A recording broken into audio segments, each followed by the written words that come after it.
नमस्कार दोस्तों, कैसे हो सब लोग। आई होप सभी सही सलामत हो गए।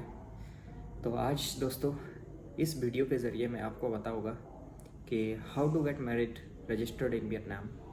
तो मैरिज को आप कैसे रजिस्टर्ड करेंगे वियतनाम में, इसके बारे में पूरा आपको A to Z बताऊंगा। अगर आपने अभी तक मेरे YouTube चैनल को सब्सक्राइब नहीं किया है तो प्लीज़ सब्सक्राइब कर दीजिए और साथ ही में बेल आइकन है उसको भी प्रेस कर दीजिए ताकि जो नया वीडियो बनाऊं उसका भी आपको नोटिफिकेशन मिल सके। दोस्तों, without wasting the time let's start. जैसे कि बहुत सारे लोग वियतनाम में शादी करना चाहते हैं और कुछ लोगों ने शादी कर भी रखा है, लेकिन उनको अभी तक इस बात का पता नहीं है कि how to get married registered. तो वो इस बात से कंफ्यूज रहते हैं और उनको बहुत सारे चक्कर काटने पड़ते हैं इधर उधर के। तो उन लोगों के लिए वीडियो बहुत ही हेल्पफुल होने वाला है। Please watch full video, skip नहीं करना है। अगर आप स्किप कर पाओगे तो शायद आपको डिफ़िकल्टी बाद में लेना पड़े। तो इससे बेटर है कि आप पूरा वीडियो देखें एंड तक ताकि आप A to Z स्टेप को अच्छे से समझ सकें। अब हम बात करते हैं क्या क्या डॉक्यूमेंट की ज़रूरत पड़ेगी मैरिज को रजिस्टर करवाने के लिए वियतनाम में। सबसे पहले दोस्तों हमारे पास वैलिड पासपोर्ट होना चाहिए, वो आपको भी पता होगा। और नंबर 2 में दोस्तों आपके पास सिंगल स्टेटस का सर्टिफिकेट होना चाहिए। वो दोस्तों इंडिया से ही बनेगा। अगर आप इंडियन हो तो आपका इंडिया से ही बनेगा, वो आपको खुद बनाना पड़ेगा, वो कोई थर्ड पर्सन आपके लिए नहीं बना सकता है। तो उसके लिए आपको, अगर आप वियतनाम में हो तो आपको इंडिया जाना पड़ेगा, इंडिया से बनाना पड़ेगा। अगर आप इंडिया में हो तो आप अपना वहाँ से आराम से बनवा सकते हो इजीली वहीं पर रह के। सिंगल स्टेटस का जो सर्टिफिकेट है उसको बनाने के टाइम में आपको एक बात और ध्यान में रखना है, ये सिर्फ 6 महीने के लिए वैलिड होता है। जब आप इसको बनाओ तो उसके बाद आप अपना प्रोसीजर तुरंत स्टार्ट करना है आपको। अगर आप लेट हो जाओ तो बाद में 6 महीने के बाद ये इसका डेट एक्सपायर हो जाएगा, फिर से आपको बनाना पड़ेगा। तो इसका जो पीरियड होता है 6 महीने के लिए रहता है सिर्फ। हम बात करते हैं नेक्स्ट, आपके पास हेल्थ सर्टिफिकेट होना चाहिए, मेडिकल चेकअप का, मेंटल हेल्थ का सर्टिफिकेट आपके पास होना चाहिए। तो अगर आप वियतनाम में हो, अगर आप इंडिया से वियतनाम आ रहे हो, यहाँ पे आप उसको इजीली करवा सकते हैं। यहाँ पे जो हॉस्पिटल होएंगे, जो ऑथोराइज्ड हॉस्पिटल होते हैं कि आप कहाँ कहाँ पे इसका टेस्ट करवा सकते हो। तो मेडिकल टेस्ट ज़रूरी है, उसका सर्टिफिकेट आपको और अटैच करना है। अब हम बात करते हैं how to make single status certificate, कि हम इस सिंगल स्टेटस सर्टिफिकेट को कैसे और कहाँ से बनवाएं। तो आप जिस किसी भी एरिया के रहने वाले हो इंडिया में, तो सबसे पहले आपको जाना पड़ेगा डिस्ट्रिक्ट मजिस्ट्रेट ऑफिस में।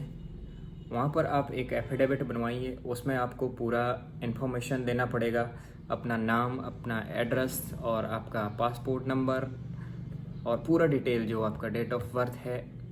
और फिर आपको देना पड़ेगा डिटेल आप किससे शादी करने वाले हो, अपना स्पोज का डिटेल उसमें डालना पड़ेगा कि आप इस पर्सन से शादी करने वाले हो, उसका आपको डेट ऑफ बर्थ और पासपोर्ट नंबर वगैरह सारा और उसका एड्रेस, वो सारा डिटेल आपको इसमें डालना है। फिर वो दोस्तों आगे अटेस्ट होने के लिए जाता है, तो वो डिस्ट्रिक्ट मजिस्ट्रेट से अटेस्ट होता है। उसके बाद दोस्तों अटेस्ट होने के बाद ये जो होम डिपार्टमेंट होता है, हमें वहाँ पे जाना होता है। होम डिपार्टमेंट में इंक्वायरी होता है, वो चेक करते हैं। वहाँ से जब अच्छे से वेरिफिकेशन हो जाता है तभी ये डन होता है। उसके बाद हमारे को ये दिया जाता है। अगर जो होम डिपार्टमेंट है, अगर आपका कोई क्रिमिनल केसेस वगैरह है तो वो सस्पेंस में चला जाएगा, वो आपको सर्टिफिकेट नहीं देंगे। जब सारा इन्वेस्टिगेशन होने के बाद ही आपको सर्टिफिकेट मिलेगा। वो मिल पाता है या नहीं वो डिपेंड करता है अगर आपका कोई क्रिमिनल रिकॉर्ड वगैरह है। तो ये सारा काम होता है होम डिपार्टमेंट का। तो जैसे ही आपका होम डिपार्टमेंट से क्लियर हो जाता है, आपको सर्टिफिकेट वहाँ से सिंगल स्टेटस का सर्टिफिकेट दे देते हैं। उसके बाद दोस्तों काम रहता है आपका दिल्ली में। आपको फिर दिल्ली जाना पड़ेगा। दिल्ली में दोस्तों आपको इस सर्टिफिकेट को अटेस्ट करवाना पड़ेगा फॉरेन अफेयर से, विदेश मंत्रालय पे आपको इसको अटेस्ट करवाना पड़ेगा। वहाँ पे बहुत सारे करवाने वाले होते हैं, दलाल बैठे हुए, वो आपका अटेस्ट करवा देंगे।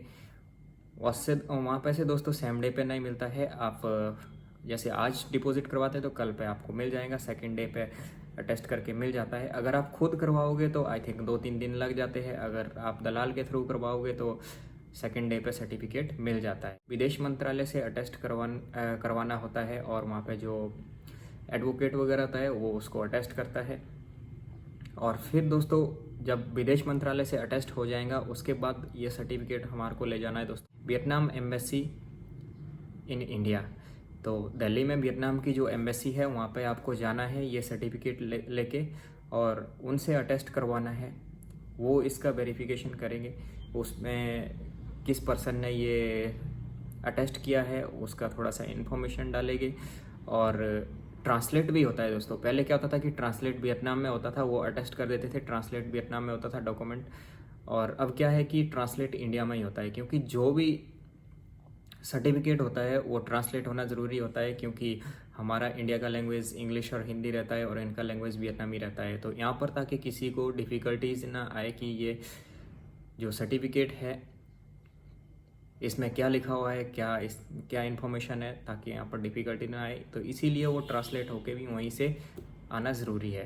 तो अब इनने ये रूल निकाल दिया है कि ट्रांसलेट भी इंडिया में ही होता है, तो वो ट्रांसलेट होके तो जो कुछ सर्टिफिकेट है वो इस तरह से कुछ दिखेंगे। मैं आपको फ़ोटोज़ दिखाता हूँ।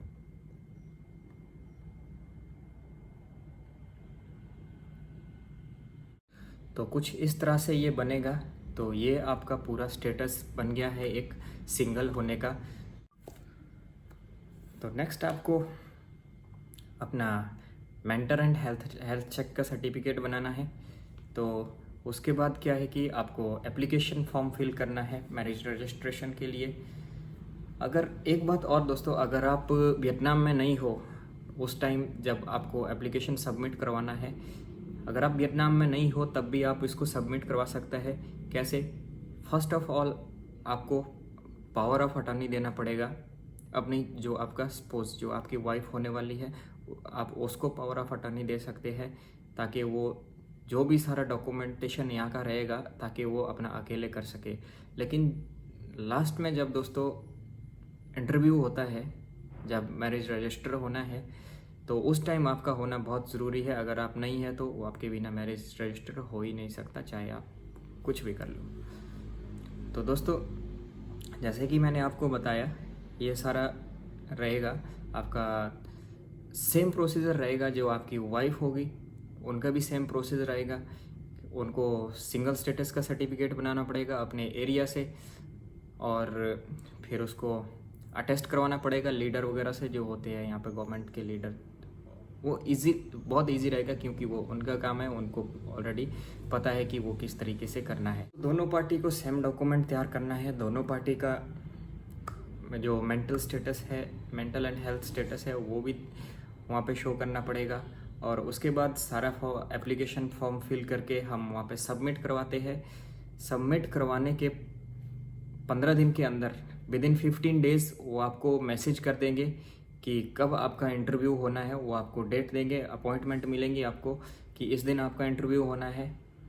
वहाँ पे फिर आपको जो भी प्लेस होएगा, जस्टिस प्लेस होएगा जहाँ पे मैरिज रजिस्टर होता है वियतनाम में, वो एरिया वाइज होता है। जैसे अगर आप हनोई सिटी के रहने वाले हैं, हनोई जो आपकी वाइफ है वो हनोई सिटी की रहने वाली है, तो हनोई में रजिस्टर होएगा। अगर किसी और सिटी है, निनबिन है, थेंगवा है या फिर हालोंग बई है, अलग अलग जैसे भी है सिटी, हो ची मिन है, तो वो सिटी का सिटी में ही होता है। तो वहाँ पे आपको बुलाएंगे, वो इंटरव्यू के लिए बुलाएंगे। और जैसे कि मैं आपको बता दूं कि जब मेरा केस था तो मुझे इंटरव्यू के लिए नहीं बुलाया गया था, हमें बुलाया गया था, हमारा कोई इंटरव्यू नहीं हुआ था, तो हमारे को तुरंत सर्टिफिकेट उन्होंने दे दिया था। तो बहुत रेयर केसेस में इंटरव्यूज़ वो लेते हैं, अगर कुछ गड़बड़ लगता है उनको तो इंटरव्यू लेते हैं, अदरवाइज़ ज़्यादा कोई क्वेश्चन आंसर नहीं होते हैं। और थोड़ा सा अगर कुछ गड़बड़ लगे तो सारा जो इंटरव्यू है वो रिकॉर्ड करते हैं। वो रिकॉर्ड मीन्स अपना नोटबुक पे रिकॉर्ड करके रखते हैं, जो उनके पास नोट्स होते हैं। और उसके जैसे आपका इंटरव्यू हो जाता है उसके 7 दिन के अंदर अंदर आपको वो मैरिज सर्टिफिकेट इशू कर देते हैं। फिर वो आपको फिर से कॉल करेंगे, फिर से आपको बोलेंगे कि किस दिन आपको वहाँ पे आना है रिसीव करने के लिए, सर्टिफिकेट लेने के लिए। तो उस दिन वो आपका एक फ़ोटोशूट भी कर सकते हैं। अदरवाइज़ फ़ोटोशूट ना हो तो वैसे आपको बहुत ही एक क्या कहते हैं, जो ट्रेडिशनल तरीके से एक सर्टिफिकेट को देते हैं। इन द लास्ट जब आपके पास सर्टिफिकेट आ जाता है तो वो कुछ ऐसा दिखता है, मैं आपको दिखाता हूँ।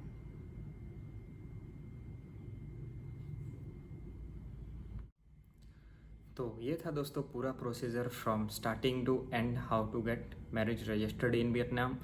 तो उम्मीद है आपको वीडियो पसंद आया हो। अगर अभी भी कुछ कन्फ्यूजेशन है, अभी भी कुछ पूछना चाहते हैं तो आप मेरे को कमेंट में लिख सकते हो। अदरवाइज़ जो मेरा इंस्टाग्राम हैंडल है इंडियन ब्लॉगर इन वियतनाम, आप इंस्टाग्राम में मेरे को मैसेज कर सकते हो, मैं आपको वहाँ पे रिप्लाई 100% करूँगा। आपका कोई भी कन्फ्यूजेशन है वहाँ पे मैं आपको रिप्लाई कर दूँगा। तो अगर आपको वीडियो पसंद आए तो दोस्तों लाइक कर दीजिए, और प्लीज़ अभी तक अगर नहीं सब्सक्राइब किया चैनल को तो सब्सक्राइब कर दीजिए। So goodbye for today and take care. मिलते हैं नेक्स्ट वीडियो में। Thank you for watching.